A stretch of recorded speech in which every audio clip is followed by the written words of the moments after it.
گھریلو خاتون جو ہے وہ جس نے گھر پہ رہنا اس کی بھی بہت ساری ذمہ داریاں ہیں، اس کے بھی بہت سارے مسائل ہیں.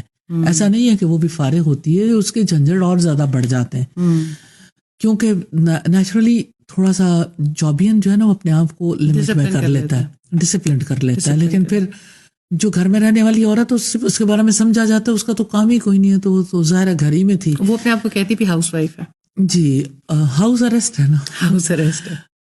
تو اس میں یہ ہے کہ میں یعنی کوئی سمجھ ہی نہیں رہی ہے کہ میں ہاؤس وائف نہیں ہوں، I am a nation builder. تو وہ نیشن بلڈنگ کا کام ہی نہیں کر رہی ہے، وہ پورا ٹائم ہاؤس وائف بنی ہوئی ہے. اصل بات یہ ہے کہ اسے تو نیشن بلڈر ہونا ہے، اسے تو اپنے بچوں کی تربیت کرنی ہے، تو بچوں کی تربیت کے لیے بھی تو وقت دینا چاہیے. جی بالکل، ہمارے جملے بھی درست ہو جائیں نا، اور ہماری جو ٹرمینالوجیز بھی درست ہو جائیں، تو آدھا کام تو ایوری ٹائم جب آپ کسی سے پوچھتے ہیں کہ آپ کیا کرتی ہیں تو لوگ کہتے ہیں میں ہاؤس وائف ہوں، اور اس کے اوپر کافی شرمندہ بھی ہوتے ہیں، اور کافی شرمندہ ہو کے بتا رہے ہوتے ہیں. کسی سے پوچھا آپ نے تعلیم کیا حاصل کیا، میں نے سمپل FA BA کیا. میں کہتی ہوں بھائی سمپل کیا ہوتا ہے؟ اللہ تعالیٰ نے آپ کو جس بھی فیلڈ میں پڑھنے کا موقع دیا، آپ کے پاس وہی میدان تھا کہ اس فیلڈ میں آپ کچھ کام کرتے اور اپنی کسی بھی طریقے سے سوسائٹی میں اپنے بچوں کو، معاشرے میں اگر آپ کو کسی سبجیکٹ کا نالج حاصل کر رہے ہیں.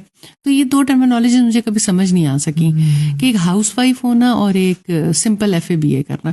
تو بہرحال اگر آپ ایوری ٹائم یہ کہیں کہ I am the nation builder, تو آپ تو واقعی اگلی آنے والی جنریشن کو بلٹ اپ کر رہے ہیں. اور یہ جو سارے موضوعات جن پہ ہم بات کر رہے ہیں، ان کی ذہنی، ان کی روحانی تربیت کے لیے، ان کی سماجی تربیت کے لیے کتنا بڑا رول ہے جو ایک عورت پلے کر رہی ہے، اور کر رہی ہے یقیناً ہمارے معاشرے میں.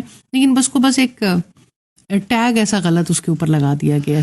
نو ڈاؤٹ، یہ آپ کی بات بالکل ٹھیک ہے کہ جب آپ یعنی کچھ مسکنسیپشنس ہیں اور کچھ ایسی ٹرمینالوجیز ہیں جن کا غلط استعمال ہوتا ہے، جس کی وجہ سے پورا ماحول جو ہے وہ بدل جاتا ہے، لوگ اور طرح سے سوچنے لگ جاتے ہیں. اب آپ ایک خاتون کو جو ہے وہ ایک ورکر کی حیثیت سے ہی ہمیشہ دیکھو تو ورکر نے تو کام ہی کرنا ہے. تو اگر ایک خاتون کو نیشن بلڈر کی حیثیت میں دیکھیں کہ اسی نے تو نسلوں کی تربیت کرنی ہے اور اس کو وقت چاہیے اور اس کو زیادہ فیسیلیٹیٹ کرنا ضروری ہے، تو آپ کا انداز بدل جائے گا. تو لیکن میں تیسری بات بھی کہنا چاہتی ہوں کہ خاتون کو خود بھی ڈیسائیڈ کرنا ہے، سوچنا ہے کہ اسے کیا کرنا ہے. مجھے لگتا ہے کہ اس رائٹ سے خاتون خود ہی دستبردار ہو جاتی کہ مجھے بھی عبادت کرنی ہے، یا مجھے بھی اپنے رب کے ساتھ کنیکشن جوڑنا ہے، یا مجھے بھی قیام اللیل کرنا ہے. یا ہیلے بہانے اتنے آ جاتے ہیں کہ بچوں کی ذمہ داری ادا کرنی تھی، شوہر کی ذمہ داری ادا کرنی تھی، افطار بنانے تھے، سحر بنانے تھے. پھر میں نے دیکھا نارملی گھروں میں یہ ماحول ہوتا ہے کہ جیسے ہی مرد حضرات آتے ہیں تو خواتین اتنی ساری مشکلات گنوا دیتی ہیں اپنی، اور نارملی جو مطلب اپنے زیر اثر سے نکلنے ہی نہیں دیتی ہیں کہ آج یوں طبیعت خراب رہی اور آج یوں ہو گیا اور آج یوں ہو گیا. یعنی مرد بھی بہت مشقت کا کام کر کے آ رہا ہوتا ہے، لیکن عورت کی شاید یہ نیچر ہے کہ وہ تھوڑا سیلف پٹی کا شکار ہو جاتی ہے معذرت کے ساتھ. اور وہ ایک دوڑ لگی ہوئی ہے ہاں کیسے ایک دوسرے کو اپنے کنٹرول میں لے لیں.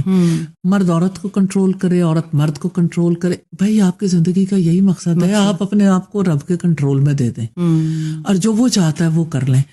اور پھر یہ ہے کہ آپ نے ابھی جیسے بات کی کہ عورت کی کچن کی مصروفیات ہیں، گھر کی مصروفیات ہیں. میں یہ چاہتی ہوں کہ عبادت انہی مصروفیات کے ساتھ کر لیں. جی